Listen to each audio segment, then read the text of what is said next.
असं आहे की मराठा समाजाला आरक्षण आणि मुस्लिम समाजाला आरक्षण हे काँग्रेस राष्ट्रवादी काँग्रेसचं सरकार ज्या वेळेला राज्याच्या सत्तास्थानी होतं त्यावेळेला दिलं गेलं होतं.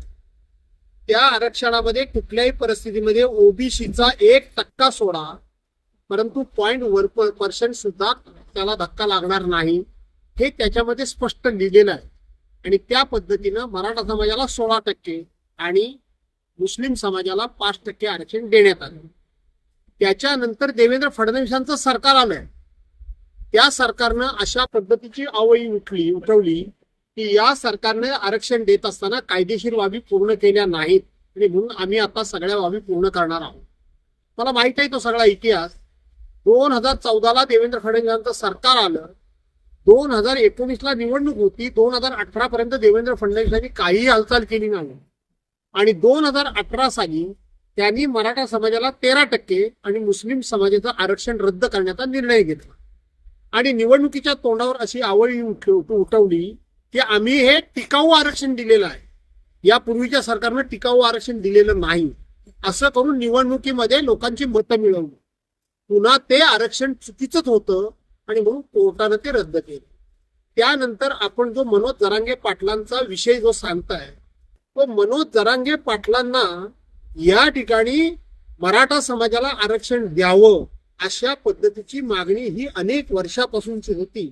परंतु त्यांच्या विरोधात बळाचा वापर करून, गोळीबार करून, 2 वर्षाच्या मुलांचे हातपाय मोडून, 70, 75, 80 वर्षाच्या महान म्हाताऱ्या माणसांच्यावर लाठीचार्ज करून हे आंदोलन चिघळवण्याचं काम राज्याचे मुख्यमंत्री तथा गृहमंत्री म्हणून देवेंद्र फडणवीसांनी केलं.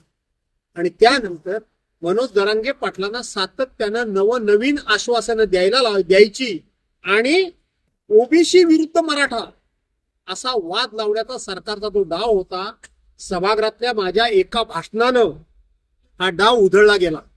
ऐन निवडणुकीच्या तोंडावर एका बाजूनं मराठ्यांच्या बाजूनं सरकारमधले एकनाथराव शिंदेना बोलतं केलं आणि दुसऱ्या बाजूला त्याच सरकारमधले छगन भुजबळांना बोलतं केलं.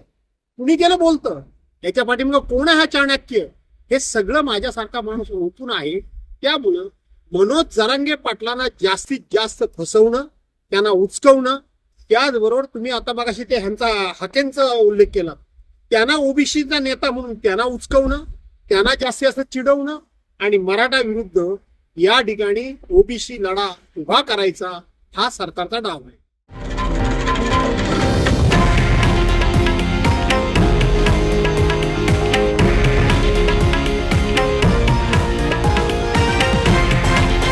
हे आहे देशातील नंबर 1 न्यूज नेटवर्क आणि आपण पाहत आहात TV9 मराठी, एकमेव.